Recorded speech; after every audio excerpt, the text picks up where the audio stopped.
Well, hey, good morning. Hey, Chris Tellis, good to see you in the chat already.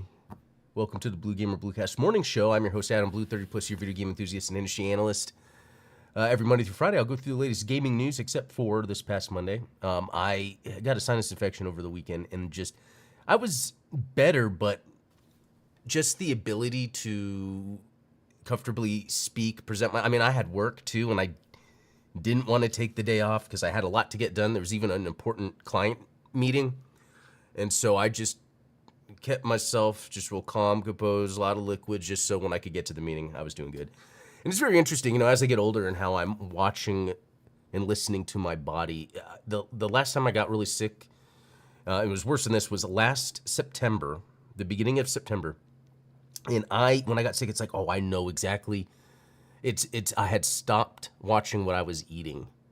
And more of, I was not eating large portions, but it's just I wasn't adding the nutrients I normally was. I had like this plan down, and I was just kind of doing whatever. So what happened this past week is my wife made a delicious cake, okay? And it's like a Brazilian cake, so it's not something that's common around here. Anyway, I'm eating it. It's so good, and then I'm full to eat anything else. So I went 2 days where most of my diet was sugar, and I didn't get enough greens in me, like the avocado. I went like 2-3 days without avocado. And then I start getting the tingling in my throat. And I really feel like I'm susceptible easily. If I'm not getting the right nutrients, I will catch something. Could be coincidence, but it was just like both times it was that sort of thing, And something I started doing again that I stopped doing also was having a tea, lemon, ginger, honey, cloves, I think that's it. Right? Yeah. And it's weird because I could get these strong feelings in my sinuses when I know I'm clear versus when I know I'm going to get sick or something. I don't know. And maybe sometimes you can't help it too, especially when it seems seasonal. Sure, maybe the temperature changing or whatever, but I also think the body goes through something where we are kind of, sometimes getting a sinus infection to a degree is almost like the body resetting stuff. I don't know, but that's not this type of show, because this is a video game news show. But yeah, it was just interesting not doing this yesterday, and that's why. But it was eventful. I'll tell you, it was eventful. Because I was sick over the weekend, I didn't go outside. Except there were some times when it was like, I think one time of the day where the sun was out and it was like nice. So I went out to sit in the backyard, but really, it was just more of just chilling. So I was playing a lot of games. And to scroll back, because, we hadn't talked since the weekend. There's some games on here that the kids were playing. My youngest had a friend over, and they were playing on the Xbox. And when you do family sharing, it's weird that it will show what the other person's playing. I don't know if that's an Exophase problem or an Xbox problem. I think it's an Xbox problem. But they jumped into Sniper Elite, Cuphead, Call of Duty, Minecraft. They were having a lot of fun.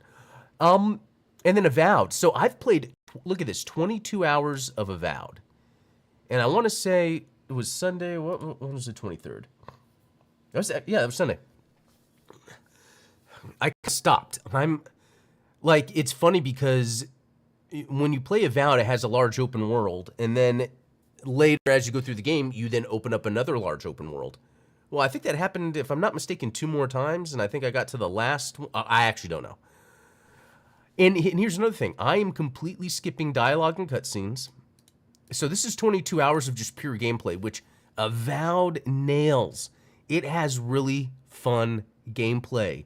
The combat mechanics, left and right hand.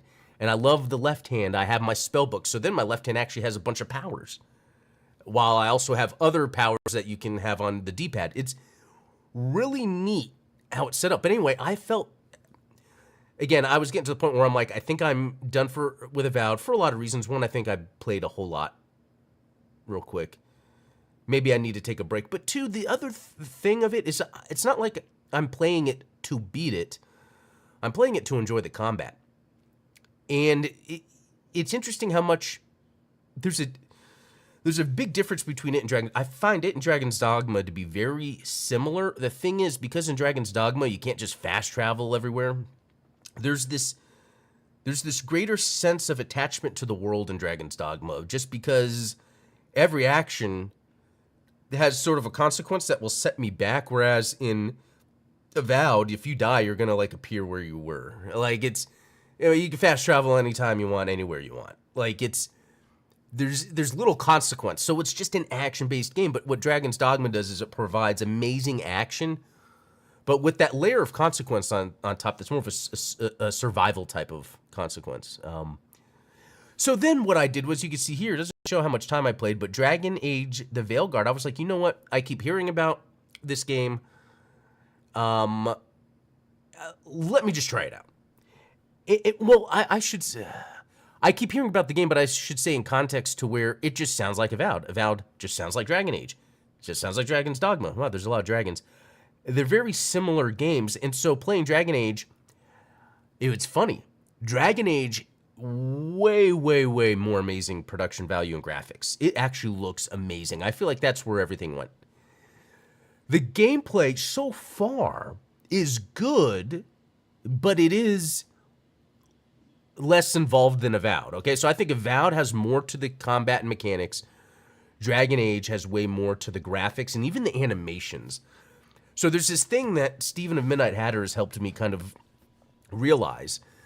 And actually, it was an interview with the people that make Helldivers 2, that they used the Metal Gear Solid 5 as a template for how a character should move. Playing, and I want to say that started with Siphon Filter Omega Strain, actually. That was the first game to kind of do this thing. I need to make a video about it because it's hard to actually explain it because it's more of feel and visuals. But the Dragon Age Veilguard character movement is very similar to Metal Gear Solid 5, and I really like it.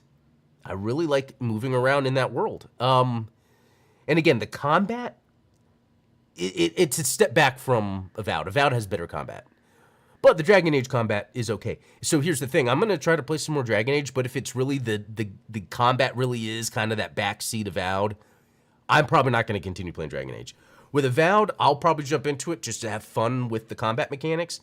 Will I try to finish it? I don't know. Maybe I'll mainline the quests.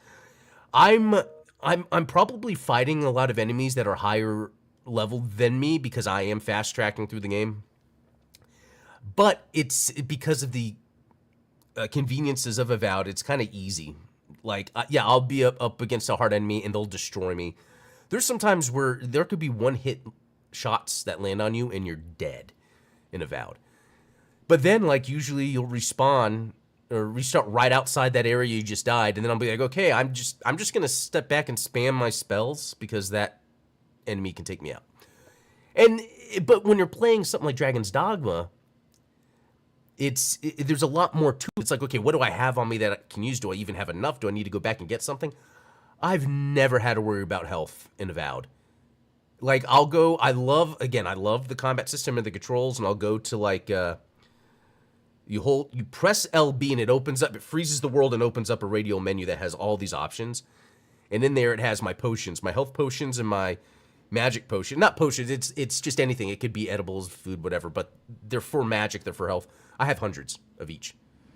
So what I'll do is I'll be in a battle, I'm getting hit, I'll hit L and I'll just hit like 5 times on each and it adds up and actually stacks. So then I'm playing with a bunch of health and magic, and it's interesting. I tell you, Avowed is great, but Dragon Age, amazing graphics. So we'll see if I play some more Dragon Age. So Mecha Break. Mecha Break is a new. It's been in the making for a while. It's open beta right now. I think beginning of March is when it releases. Actually, there's a demo on Steam. It's like a single-player experience. It's interesting because on one hand, I'm playing it. I'm like, okay, this seems like kind of a basic Armored Core. So I have to set the standard or expectation for myself that, this isn't like the type of mecha game I like. I like the mechs that feel big, tanky. This is just a character action game. It's just that there's mechs designs. And there's something, I want to talk about this, I'm going to explain, but the Gundam slop, where it's a lot of designs just look like Gundams. Like, there's nothing much to it other than, hey, this looks like a Gundam. And there's a lot of that in Mecha Break. Not that they're bad designs, but it's more like, yeah, I've seen this before. It's trying to evoke that for me. I want a mech game, if it's not Gundam or whatever, to have like unique looking mechs. But the problem with Mecha Break there's a few problems. One is it's an extraction shooter. And I don't really care for the run through the level, destroy stuff, pick up loot, get to the extraction point, defend until you leave. I don't mind it. I had fun with Helldivers. The thing is with Helldivers, you were living in, it was a living world. Each map is a living world. And Mecha Break, it's not. There's nothing about Mecha Break that's like, oh, this is cool mecha stuff. In Helldivers, there's like, wow, I'm a human that is susceptible to death at any moment. I could be flung across the map. I could be smashed.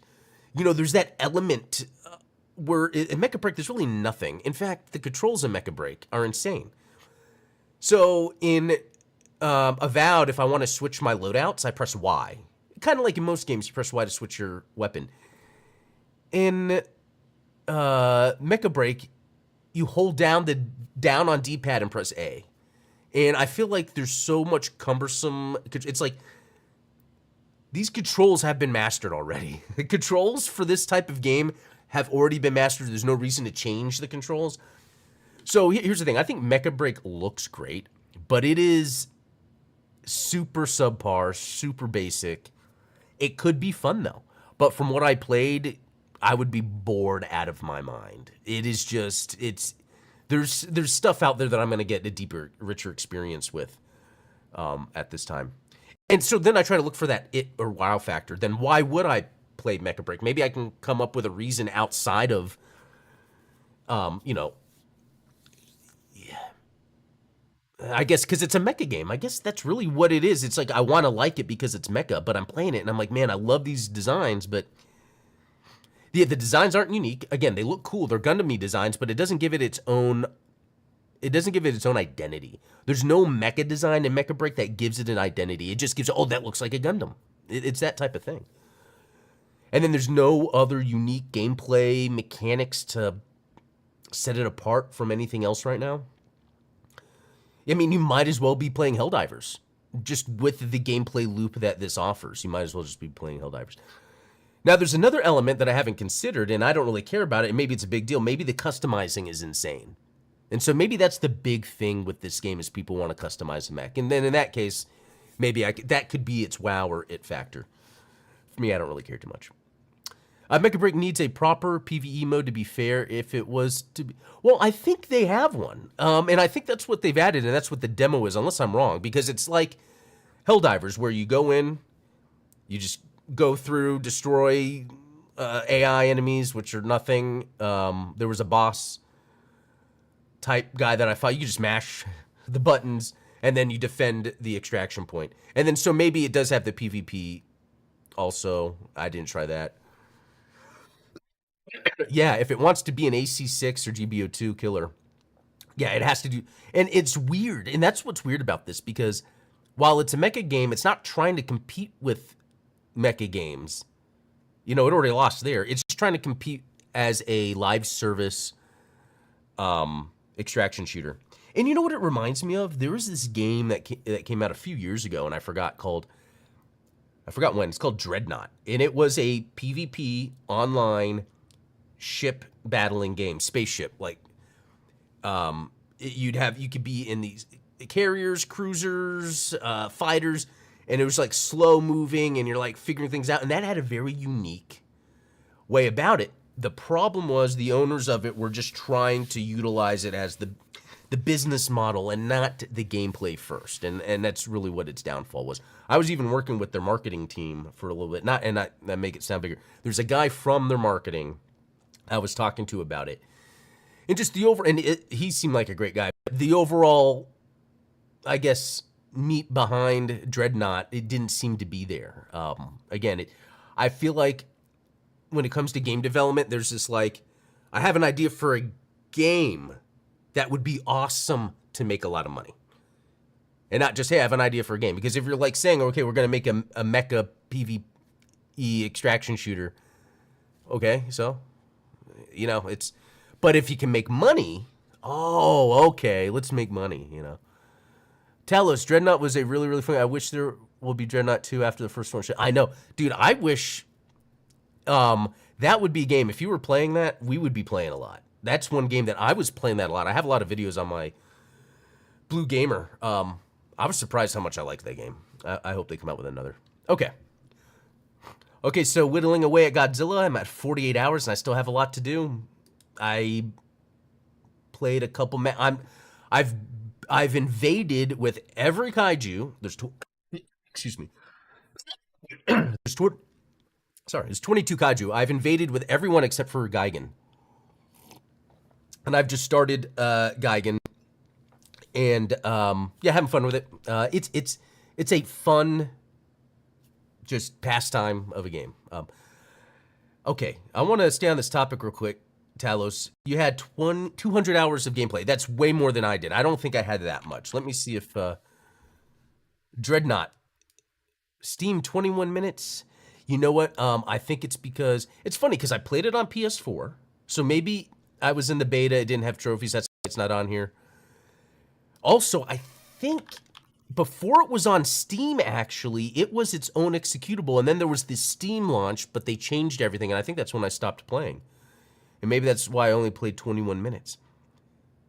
I wonder if there's a way that I can get data from my Dreadnought game time. You know, that reminds me of something interesting. Yeah, these are online live services games and they're gone, and then that's why I like doing the show, because it's almost like a diary.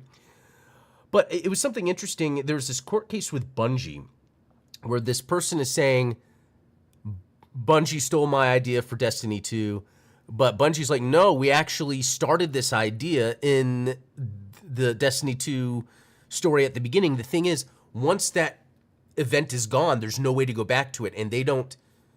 So they had to dig through YouTubers that have happened to record the cutscenes in order to see the old cutscenes. And that made me think, wow, that's interesting how these live service games come out and then there'll be experiences that no one will be able to have again. And I don't like that.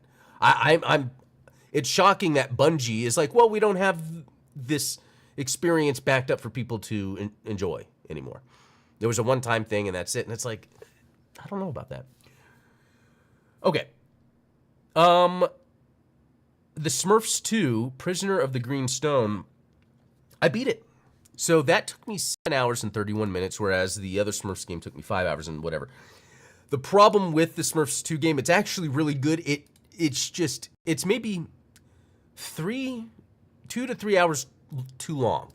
I feel like there are some levels that are a bit repetitious, and even the last boss, you fight 3 different times. As soon as you beat him, you're like, yay, and then, oh no, here's a portal, jump in, what's in there? Oh, it's the boss, his new form. Which, it's not much. Again, I think this game is geared more towards kids, even though it does have challenges to it. So it's like the last boss isn't hard, I beat it on the first try. I mean, the only time I die in the game is when I would fall into a pit or something. I usually don't have to worry about dying. But a great experience, a great time. Fun game. I can't wait to play the third one. That will be, I played the demo. I think it was like last year. It came out at the end of last year. It plays more like a 3D, Mario 3D World than it does a Mario Odyssey or a Sunshine. So, yeah, I can't wait. So that's what's cool about this. It's like, I've had enough of Smurfs 2. So it's cool to know that the Smurfs 3 is a completely different game experience. Okay, Guns of Fury. I mean, look at how much time I've spent. It's just because I was sick, this weekend, just indoors. But Guns of Fury, still think that's not the name this game needs. This game needs a name that allows it to stand out, because I feel like Guns of Fury is way too generic. Like, I don't know. So, like, you look at Castlevania. That's just a cool name. I could be wrong, but is that an American thing? Isn't it just called Dracula's Castle in Japan? But anyway, and then you have Symphony of the Night, which is just such an elegant and interesting name for a video game, right? So then let's look at Metal Slug. Well, what does that mean? Metal Slug sounds interesting. Metal Slug is the name of the tank that you use sometimes sparingly. The thing with Guns of Fury is there are mechs in it. There are mechs in Guns of Fury, and they are awesome. I've piloted 2 different types. There might be another one. There are certain sections in the game where you need the mech to, like, move boxes, jump up higher, blow up stuff. And maybe they should have took one of the names of the mechs and called it that, kind of like Metal Slug. Like, I don't know. And then call it Symphony of Bullets. Yeah, Metal Mech Symphony of Bullets. I don't know. I think there's a way they could. Anyway, going beyond the name, it's funny if we look at the achievements. It's like, okay, why isn't it popping up? I was just looking at this earlier. Interesting. Let me refresh real quick. There we go. So it's like, okay, I got up to the 7th boss, 8th boss, 11th boss, 9th boss. So it's like, okay, there's this 10th boss I haven't found yet. So that's another element I like about this game is there's opportunity to tackle things at different times. And I like that because I don't want it to be so straightforward and linear like Metroid Dread. That's one of the issues I had with Metroid Dread, where it's like, you get the thing to go to the next area, so you kind of like, well, then I know where I need to go. Okay, Talus, I like that. Iron Fury, Symphony of Firearms. Yeah, I like that. But anyway, yeah, Guns of Fury is everything I've asked for. I would almost say it's, I don't know how to explain it. It's not doing anything revolutionary. But if I had played this, if this came out like in the late 90s, early 2000s, which it could have, I think this would be considered one of the greatest games of all time. Because it nails the Metal Slug gameplay, but it nails the Symphony of the Night Metroidvania exploration, even down to the simple menu system. When you press to go to the menu and it's just, you know, white text and all that or whatever. It's because in the original Symphony of the Night, I think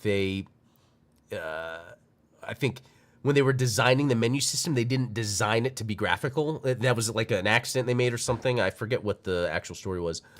And so it's funny that they kept that style in Guns of Fury. I 100% recommend that game. It's a great game. Anything else I could add about Guns of Fury before moving on? I'm trying to think if there was any other interesting tidbit I came across, but no, I think that's it. Okay. Wanted to shout out a channel, Max Dadlift. Really cool guy that I know. I think he's hilarious. And it's really cool that he does this consistently. He just started his channel. He already has 122. Let's see, when did he start? 1 month ago. And he has 122 subscribers. So it's great. I mean, I guess what he does is he'll do his workout routine, but then talk about stuff. So just wanted to shout him out. Cool guy. All right.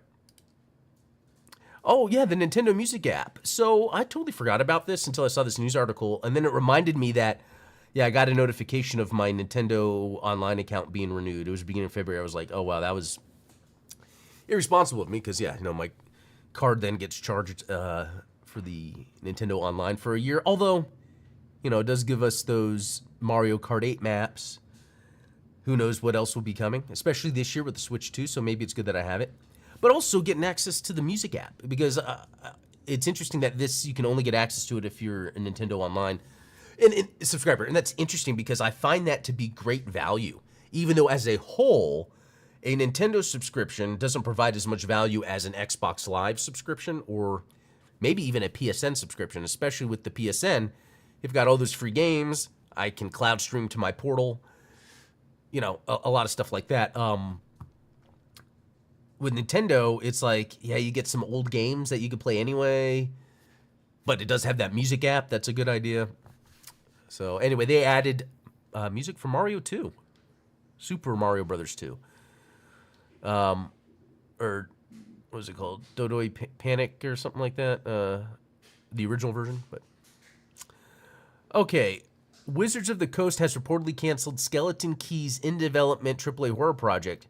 Now, I think this is a big deal, okay, because this was a studio that opened in 2022, and they previously worked on Dragon Age and Anthem. So this is an example of these developers when they're leaving these big publishers, and they're going to start their new studios and start their games, and we're just seeing where a lot of these studios, imagine just getting, a lot of these studios are just getting canceled.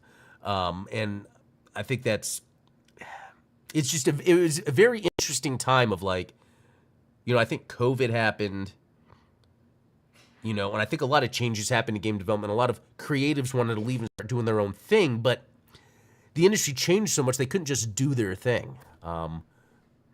Very interesting. Anyway. Okay, new Xbox controller leaked. Now, as far as I know, this is all the same similar stuff that was on that leak a year or two ago from the Activision thing. Let's see, modular and with improved haptics, similar to the DualSense, which makes sense. I do think for, I would say, I think the DualSense is a good controller, but not for longer sessions. The Xbox style controllers are a little more comfortable for longer sessions. It's just that with the DualSense, and I've even gotten kind of tired of the vibration because sometimes I feel like it's so nuanced and for little things, and then it makes it hard to press the trigger, you know, because it's doing that force thing where it's like, okay, it's more like I'm playing the controller more than I'm playing the game, and so there's sometimes where I've turned off that stuff. But it's interesting because, yeah, this new one will not have a removable battery. This new Xbox controller is going to be rechargeable, which I guess it's fine. You would assume then by now maybe that technology is a lot better because the PS4 battery would die all the time, PS3 battery. Even, yeah, the DualSense goes out real quick. So hopefully that doesn't become an issue. And the other cool thing about this is with all the talk of Microsoft, you know, going third party, not really, but putting stuff on other platforms, you know, a lot of people are thinking, oh, this means it's the end of Xbox, and it's not. I think the idea is Microsoft is going to have these services available, but then they'll also have hardware available that would take advantage of it. And maybe this is a time right now where I guess people aren't buying into Xbox as much. Like, remember that 360 era? That 360 era was amazing. And it's because of the ushering in of quality of life improvements to gaming that Microsoft has always done. PlayStation wasn't about that. They were just about getting some mainstream games out there. You know, they want to, you know, they want it to be like their Sony. They want it to be like Spider-Man, but with their PlayStation. That's why they used the Spider-Man 2 font on the PlayStation 3, right? Yeah, I think, because if you think about Microsoft, okay, so this speaks to this because they spoke recently on AI and they were talking about how they can use AI to train their systems to then translate or software backwards compatibility translate older titles. You know, I think that's smart. And this kind of goes to what I was talking about, how Microsoft is always, they were huge on backwards compatibility since the beginning. They even doubled down to get as many games as possible backwards compatible until they just had to stop. But it's like now that they're doing this AI thing, it's like, okay, they're really going back because they have an opportunity to, you know, they have this service library of games, make everything available. You know, and yeah, sure, the third-party stuff will come in and out. But I think there's a lot to them using AI to figure out how to properly backwards compat a game. You know, that was just one of the many things. I loved how they implemented the custom soundtrack feature on the original Xbox. It doesn't exist in that way. I think it might have changed on 360. I don't remember. What are some other things they did? They brought in HDMI. They brought in hard drives. Like, Microsoft is always innovating the gaming experience. So, and I think the difference is Nintendo innovates gameplay, almost experience, but more of how you are interfacing, whereas Microsoft just has these things in their ecosystem.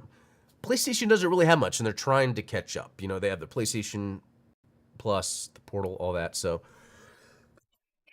you know, anyway, I just think it's this interesting little time we're going to see. And, you know, I think Xbox is only existing still because it's Microsoft. If it wasn't Microsoft, probably Xbox wouldn't be around. You know, Microsoft has the funds to lose money, even though they're making a bunch of money, but to like do things in the future that people are like, you don't need to be doing that now. You can't make money. And then they'll already set themselves up. They've always done that. getting their software on in the 80s, getting their software on computers to make it where it worked on any computer. That's like right now making their software work on any device.